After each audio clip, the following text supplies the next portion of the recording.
कहा जाता है जिंदगी जीना आसान नहीं होता। जिंदगी जीना आसान नहीं होता, बिना संघर्ष का कोई महान नहीं होता।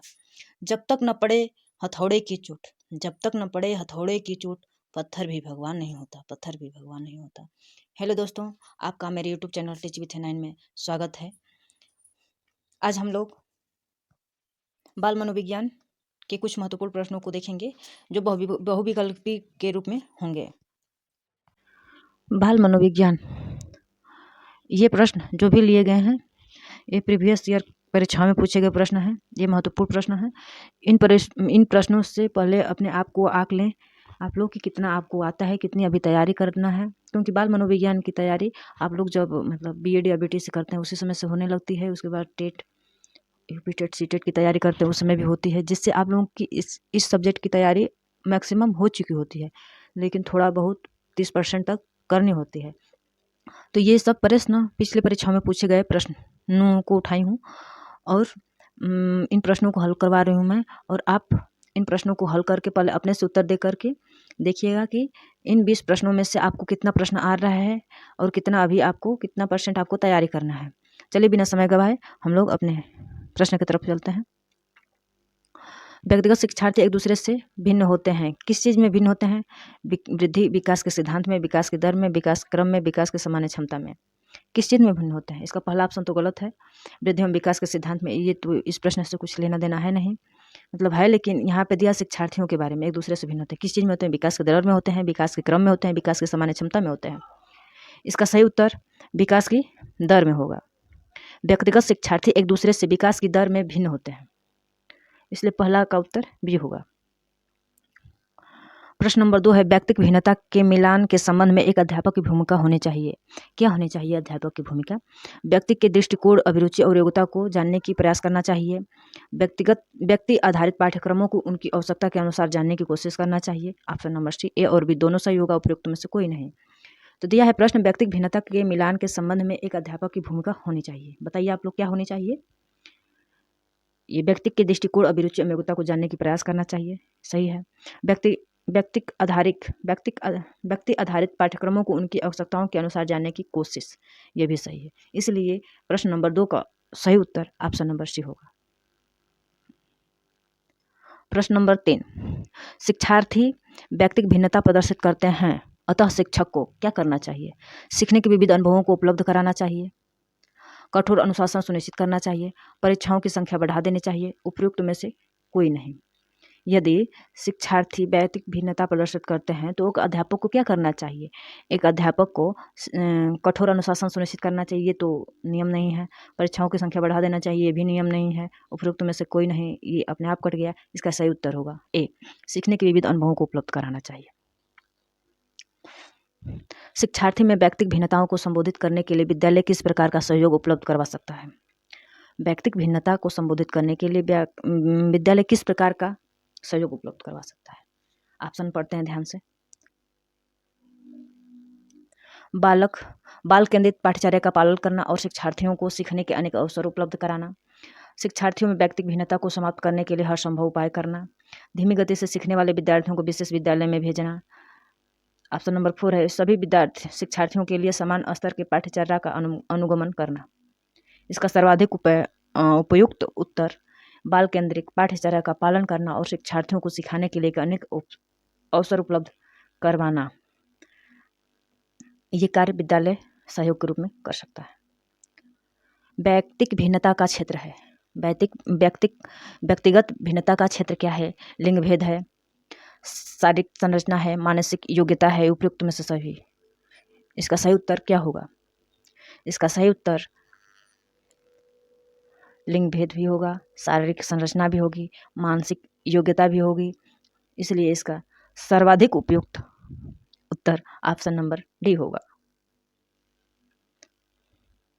यदि मेरी वीडियो पसंद है तो लाइक करिएगा, यदि नहीं पसंद आए तो कमेंट करिएगा, और ये वीडियो को शेयर करिएगा और मेरे चैनल को सब्सक्राइब करिएगा ताकि सबसे पहले अपडेट आपके यहाँ पहुँचे।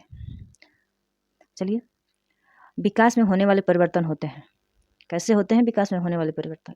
संरचनात्मक या विनाशात्मक? संरचनात्मक और विनाशात्मक दोनों प्रकार के होते हैं, या रचनात्मक केवल होते हैं, या केवल विनाशात्मक होते हैं या केवल शारीरिक होते हैं? विकास में होने वाले परिवर्तन किस प्रकार के होते हैं, बताइए। तो इसका सही उत्तर ऑप्शन नंबर ए होगा। विकास संरचनात्मक और विनाशात्मक दोनों प्रकार के होते हैं। विकास के क्षेत्र कौन कौन है? शारीरिक, मानसिक, सामाजिक या ये तीनों? विकास के कौन कौन क्षेत्र हैं? शारीरिक शरीर का ही केवल विकास होता है या दिमाग का ही केवल विकास होता है या सामाजिक परिपक्वता जो अंदर आती है उसका केवल विकास होता है विकास में? इन तीनों का विकास होता है। इसका उत्तर ऑप्शन नंबर डी होगा। प्रश्न नंबर 8 पे चलते हैं। हरलॉक के अनुसार शस्त्रावस्था है जन्म से 2 वर्ष तक, जन्म से 2 सप्ताह तक, गर्भाधान से 2 सप्ताह तक, गर्भाधान से 2 वर्ष तक। अलग अलग मनोवैज्ञानिकों ने शस्त्रावस्था को अपने अपने हिसाब से, अपने अपने अनुभव के हिसाब से अलग अलग माना है। तो हरलॉक ने शस्त्रावस्था को जन्म से 2 सप्ताह तक माना है। इसका ऑप्शन नंबर बी सही उत्तर होगा। अगले प्रश्न पे चलते हैं हम लोग। विकास की प्रक्रिया के मुख्य रूप हैं कौन से हैं? आकार एवं अनुपात में परिवर्तन, पुरानी रूपरेखा में परिवर्तन, नए गुणों की प्राप्ति, उपयुक्त तीनों। इसका सही उत्तर क्या होगा? इसका सही उत्तर आकार व अनुपात में परिवर्तन ये भी होगा, पुरानी रूपरेखा में परिवर्तन ये भी होगा, नए गुणों की प्राप्ति ये भी होगा। इसका सर्वाधिक उपयुक्त उत्तर ऑप्शन नंबर डी होगा। अगले प्रश्न पे चलते हैं। विकास की प्रक्रिया में निम्नलिखित में से क्या होता है? क्या होता है विकास की प्रक्रिया में? नवीन विशेषताएं एवं योग्यताएं प्रकट होती हैं, प्रगतिशील प्रक्रिया हो, निरंतर चलने वाली प्रक्रिया है। विकास की प्रक्रिया में क्या होता है? उपयुक्त सभी या ये तीनों काम होते हैं। तो देखिए इसका उत्तर नवीन विशेषताएं एवं योग्यताएं प्रकट होती हैं विकास के द्वारा होती हैं, प्रगतिशील प्रक्रिया है ये भी है, निरंतर चलने वाली प्रक्रिया है ये भी है। इसका सर्वाधिक उपयुक्त सर्वश्रेष्ठ उत्तर ऑप्शन नंबर डी है।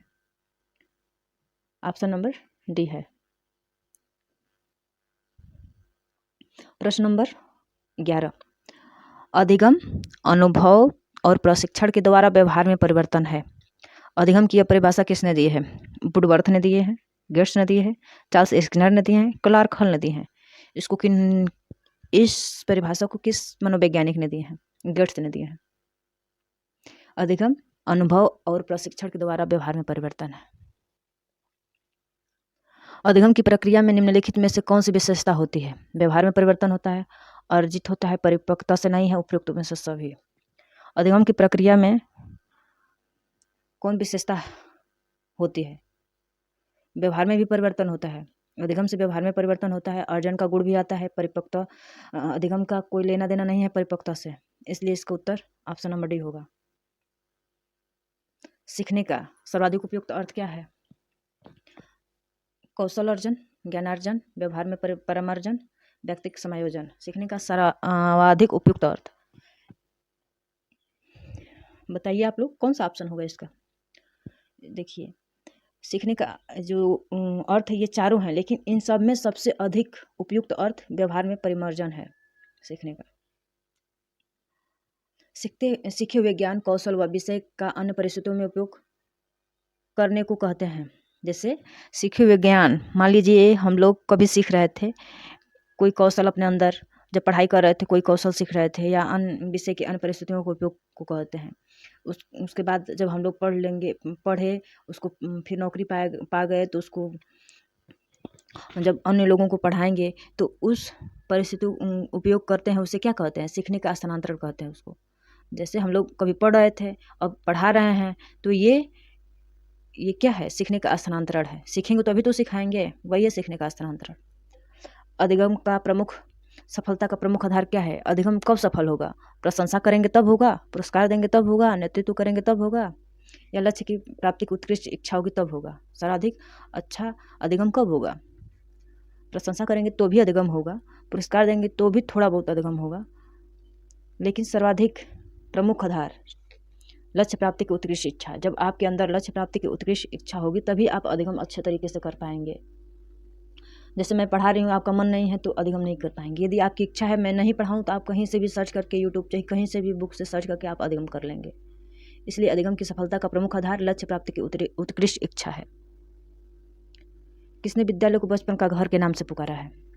किस मनोवैज्ञानिक ने विद्यालय को बचपन का घर कहा है? फ्रॉबेल ने, पेस्टोलॉजी ने, रूसो ने, मॉन्टेसरी ने। तो इसको विद्यालय को बचपन का घर पेस्टोलॉजी ने कहा है। स्कूल शब्द की उत्पत्ति किस भाषा से हुई है? स्कूल शब्द की उत्पत्ति फ्रेंच भाषा से हुई है, जर्मन भाषा से हुई है या लैटिन भाषा से हुई है? इनमें से कोई नहीं, बताइए किस भाषा से हुई है? तो स्कूल शब्द की उत्पत्ति लैटिन भाषा से हुई है।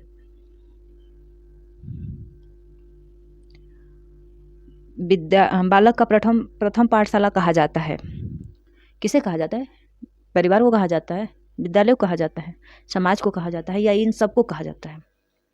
तो बालक की प्रथम पाठशाला, प्रथम शिक्षक माँ होती है, तो प्रथम पाठशाला माँ जहाँ रहेगी वहीं ना होगा। तो माँ कहाँ रहती है? परिवार में रहती है। तो बालक का प्रथम पाठशाला परिवार में होगा। बालक में सामाजिक क्रियाकलाप का विकास होता है, किससे होता है? समाज से होता है, विद्यालय से होता है, समुदाय से होता है, इन सभी से होता है। देखिए, मेरे को इस प्रश्न में डाउट है। मेरे हिसाब से, मेरे सोचने के हिसाब से तो इसका उपयुक्त आंसर इन सभी होगा, क्योंकि बालक समाज से भी सामाजिक क्रियाकलाप सीखेगा, विद्यालय में भी जाएगा तो वहाँ एक होगा, वहाँ से भी सीख जाएगा, समुदाय से भी सीखेगा। लेकिन आप लोग बताए, लेकिन उत्तर इसका समाज से दिया है।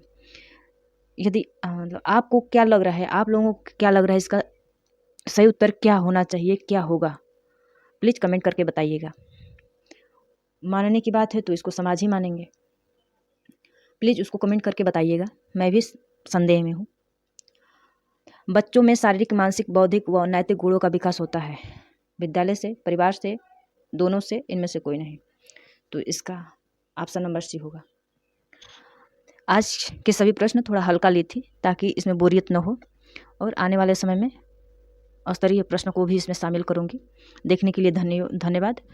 एक बार और रिक्वेस्ट करती हूँ, प्लीज़ मेरे चैनल को सब्सक्राइब कर लीजिएगा, सपोर्ट करिएगा। पसंद आए तो लाइक करिएगा, यदि नहीं पसंद आए तो कमेंट करके कमेंट बॉक्स में जाकर बताइएगा कि क्या कमी थी, क्यों नहीं पसंद किया आप लोग, ताकि मैं अगले वीडियो में उस कमी को सुधार सकूँ। और शेयर भी करिएगा। Thank you. मन से पढ़िए तभी आगे बढ़ेंगे। धन्यवाद।